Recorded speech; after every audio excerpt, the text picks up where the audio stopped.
Mga kaibigan, welcome to another edition ng sangkatutak na ulam. Dito sa Los Angeles, maraming mga Filipino restaurant dito, pero yung iba kukunti lang ang putahe, mga 10 putahe lang. Pero itong pupuntahan natin, sangkatutak talaga. Marami tayong mapapagpili ang ulam, okay? So let's go. Let's go eat. Okay, DJ Bibingkahan.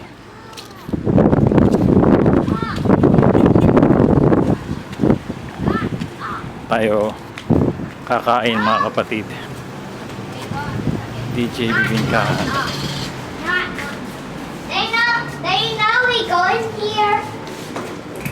They know we go in here. Yes. Okay, let's go. Oops. Yeah, upo na kayo siguro.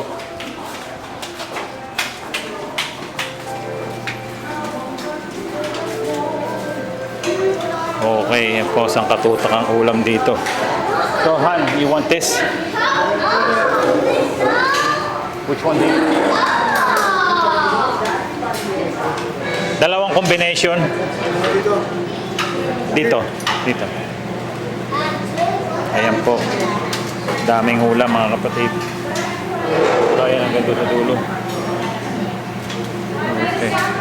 Sisig. May sisig. Isang, ang tawag dito? Ito na lang? Dito. Saka yung tangkong.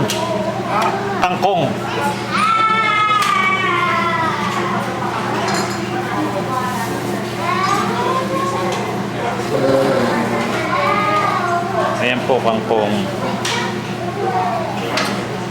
Hindi ba dati kang artista sa atin? Hindi ba ikaw si Ben David? Okay. Hindi na ngayon, ha? Okay, sisig saka kare-kare. Ayan po, nandito sa dulo yung kare-kare. Sa dami ng ulam nila. Hanggang dito pa yan mga kapatid. May longganisa. Ayan po, sangkatutak. May paksiw, kare-kare, pinagoongan, adobong manok, laing, bistek. Ewan ko ano to. Chicken curry. May sa may likuran, mayroon pa. Kita nyo naman, sangkatutak talagang ulam dito.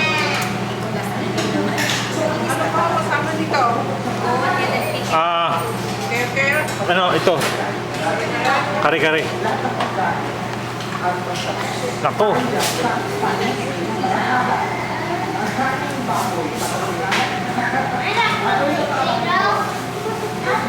Puro bato, puro buto na nakukuha. Ayan po mga kaibigan. Ayun, nadali. Ayan.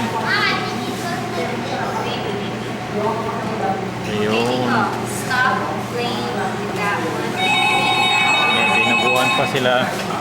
Dito pa sa ibabaw, mayroon pa silang turon, kamote Q, banana Q. Ayan po ang ating binili. Sisig, kare-kare, dilis, pritong dilis, sa kangkong. Yun, ang masarap doon yung kangkong. Yan po, alam po marami tayong mga kababayan yan ang inuulam, kangkong. Kaya tikman natin itong kare-kare.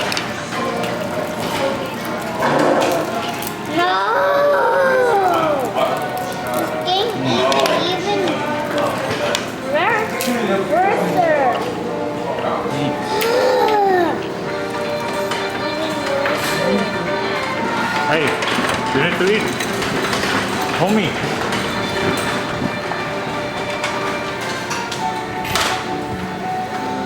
Tayo ng kangkong.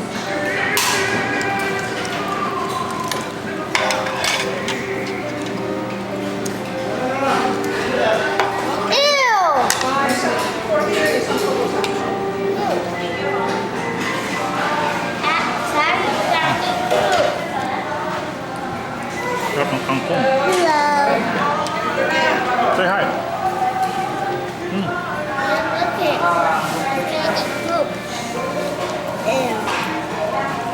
You're gonna eat poop? Ew. Iyan, be quiet. Ang mga batang ito. At saka ito. What happened to you? Ito ang ating Huh? kare-kare.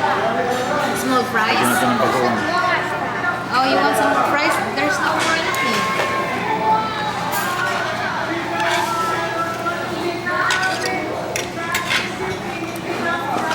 More?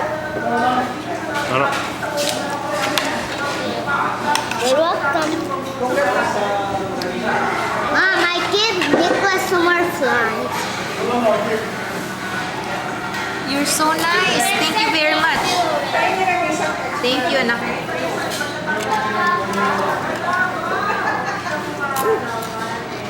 I like this.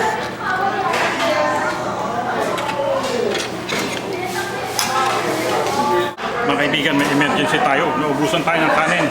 Kaya bibili tayo ng isa pang kanin. Yan po, naubusan tayo ng kanin. Oh, ito na pala yung binili ko. Ayan po, mga kaibigan. Extra rice. Madalas mangyari sa atin yan na may ulam pa pero naubos na yung kanin natin. So, kailangan natin bumili ng additional na kanin. Extra rice, baby. Okay. Siyempre, kung kakain ng hotdog, gusto mo yung malaki, di ba? Mga kababayan natin, gustong-gusto nila, mahilig sila sa malalaki ang hotdog.